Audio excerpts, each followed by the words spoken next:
Alright, so there's this new game called Minecraft. It's a first-person shooter.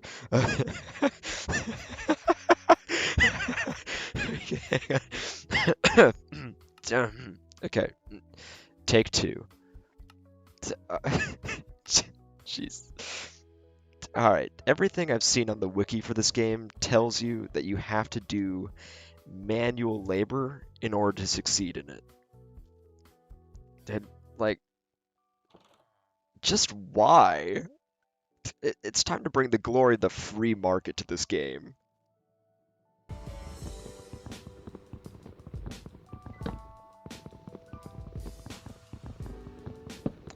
That's more like it. Something along the coast I can finally use.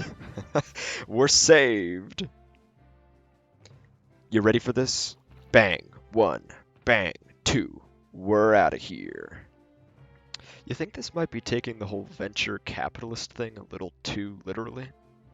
Nah, me neither. But I am hunting down a buried treasure map, so we'll see how this goes. I had to sleep on the shore like an animal. But we found it, so we're done. Thank Christ. For those that want to keep track, for whatever reason, I basically just spawned it and headed north, and came upon a village, and that is where I settled. Or where I approximately settled, I actually moved slightly northward to the plains, and planted the last of the sweet berries I had. Little did I know that this would actually be the only food source I would have the entire time. But now economics, I rounded up the remaining villagers and put them in boats ready for transport, with the goal being to house them nearby. Villager housing necessitated some new materials, including wool and wheat. In addition to that, I actually had to build the house itself, which I made of stone, wood, and also an open roof design that was 100% intentional. In the end, it was probably for the best. The open roof let the crops grow quickly, and I began escorting them one by one via boats into the shack. This will jump around a bit as progress demands it, so do your best to keep up. I set free the villagers, created a sugarcane farm, harvested wool for beds, constructed a tree farm, and then dug down deep enough to find lava, which will be useful, but more on that later. I then went about setting up villager trades, which was mostly just a lot of this. In the end, I found the most useful to be the shepherd and the fletcher. My goals necessitate some level of mining, and so I find a cave nearby in which to delve deep. Fortune smiles upon me as I find a skeleton spawner deep underground.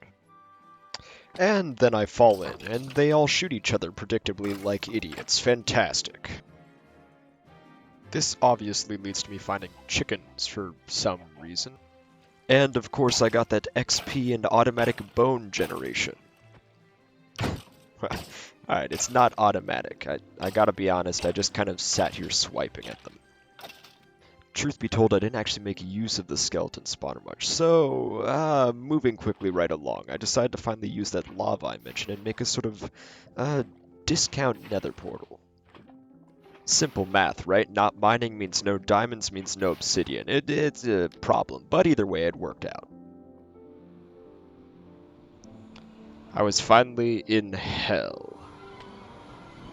And okay, frankly, most people don't try to get... Oh, what the... Did anyone else see that? Well, alright. I chose to go north, and was immediately assaulted by a ghast. This would have been more threatening had he not just kept hitting the basalt in front of me. I gotta be honest, it was a little disappointing, but after far too much time I managed to hit the guy and moved on. I continued northward as quickly as I could, because in the nether it's actually really slow and tedious to get anywhere. You have to build over treacherous and dangerous locales, which could immediately end your run at any given moment. I eventually found what I was looking for, the nether fortress, and got in a sparring match with a fireball-wielding badass, who also hit objects in front of me. It was breathtaking. I got some nether wart and then made a very shocking discovery. Loot in the nether is actually super profitable. I didn't know you could get diamonds in these chests. Either way, I found 5 of them, so that's fantastic. I would have shown you the wholesale slaughter of Blaze, but this was actually far more relevant. The sheer number of Endermen in the Warped Forest was crazy. And so I sat there and slaughtered countless of them. I mean, I got all the Ender Pearls I needed to go to the end almost immediately. Yes, I'm going to the end. This is a hardcore world, come on. Even if I am doing it for money. Using the 5 diamonds from the nether, I made a pick and then created an ever-important enchanting table. Real and visible automation required glass, and so I traveled to the beach with a shovel in hand and gathered quite a lot of it. From there I rallied my villagers and made the first of my automatic farms. To fully complete them I actually needed more shroomlight, which led me back to the nether fortress where I fought several wither skeletons and actually obtained 2 of the 3 skulls needed to summon the wither. The nether actually gave me a very profitable idea, and so I set about trying to capture a zombie villager. However, my first attempts were less than successful, and I just sort of stood there and watched him burn. I did eventually succeed, and used it to zombify the 3 most crucial villagers I had, the weaponsmith, armorsmith, and toolsmith. Now each of these are relevant in their own way, and we'll get to that, but the most crucial thing to know is when a villager is cured, their prices decrease dramatically. So I of course made use of this, why wouldn't I? It's economic. I bought however many 30,000 pairs of iron pants I could. It was actually less than that. I didn't even fill my inventory, and I brought the armor from novice to nearly master, and was able to purchase diamond armor from him, with no mining whatsoever.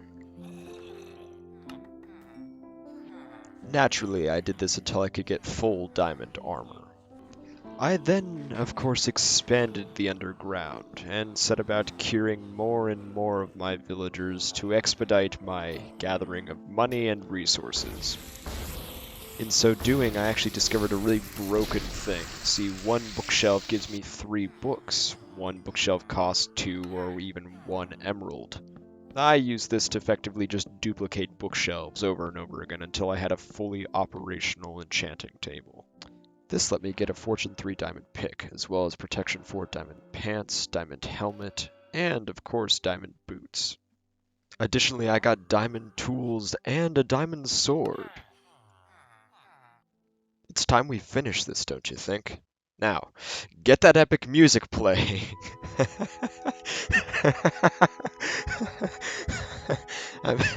I'm messing with you. Hang on. I found another ship on the island which held the end portal. I placed the eyes and prepared myself for a moment, reflecting on how far I'd come before finally leaping into the portal, or more so tripping into it and panicking upon the sight. I recovered quickly, and didn't remember there ever being iron bars on these portal towers. Either way, I nailed some impressive shots, like, gosh dang, you see that? It's crazy. I nailed all these almost in one. Well, okay, except for this one. I then dueled with the dragon atop of Isengard, or whatever this tallest tower would be called. I nailed quite a few shots as he banked around a corner. I then carved him up, and promptly went deaf. I also collected my prize, the dragon egg. And collected an elytra, just because I was in the area, might as well. What do I do at this point? I mean, I've beaten the game. We're done. Not quite. I still had to get home, and I had that treasure map from the sunken ship. In fact, not just that treasure map. I found 2 and then 3 more on the way home. I also stopped with the luxury of acquiring some new friends along the way. I figured with one endgame boss down, I should work on the other, but I wasn't going to fight this thing by hand. Instead, I would just let it suffocate and die of its own volition, humanely. Why does everything want you to go deaf? It's so loud, Christ. He eventually died, and I acquired what I came for, the Nether Star. Mining in the early game is slightly painful, however with a haste beacon it becomes much more satisfying. I needed emeralds, purely because I was done with that haste 1 beacon, so buying glass in sets of 3, I was able to make 32 glass panes. And at a rate where 1 glass pane becomes 1 emerald, you can see how quickly this would turn to madness. In fact, very quickly, those emeralds turned into a haste 2 beacon, and then 1 hour of mining left me with this insane obelisk stretching up to nearly 150 in height. Building and then destroying the tower took well over 2 nights in-game.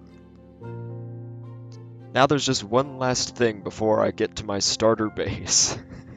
And that was constructing an iron farm, escorting 6 of my villagers over and hoisting them up 8 blocks in the air to allow spawning from one jumpy boy. I settled here, this spot atop the hill, as a perfect place to begin my project, and in the hopes of creating a bastion, a sort of testament of the strength and success of my project, I hoped that it would turn out in my favor. And by God, it did. I was really proud of what I'd created. But hang on. For a project of this scale, it deserves a much more cinematic introduction.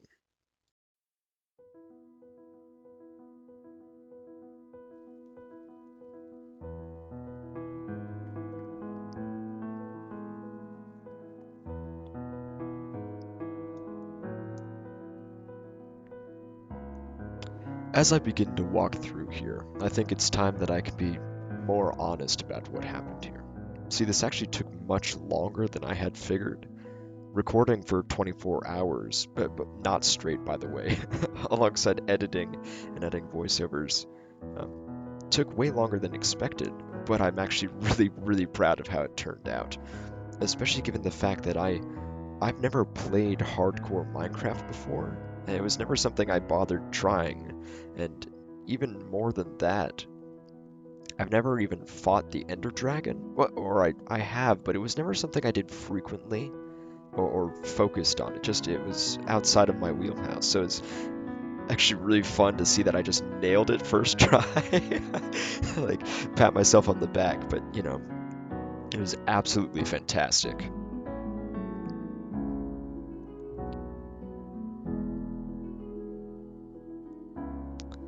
As I move through the build I've created, I hope some of you catch the sort of little joke at play. This all came from those 100 days videos, where I was like, nah, I'm gonna do it in 1 day, and better yet disprove that old adage that Rome wasn't built in a day, hence the save name and the entire construction of this rather large Colosseum.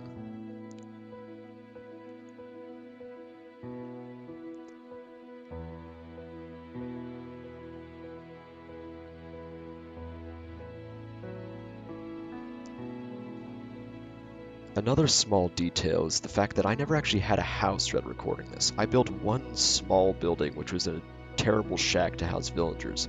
Otherwise, my bed was effectively a sleeping bag, so that's thankfully been put to rest now.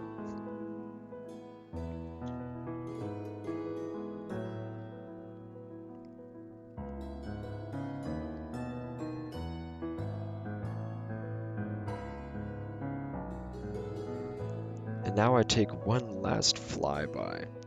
When I actually built this base, part of what I wanted was these archways that I could pass through as I flew about. I mean, the whole place was designed to be sort of an open airstrip for me to land upon, just because I've, again, never fought the Ender Dragon as prevalently as others have, so getting access to wings was something I wanted to take advantage of rather than being so localized on the ground that it just didn't make sense to do so. I definitely didn't bonk my head there.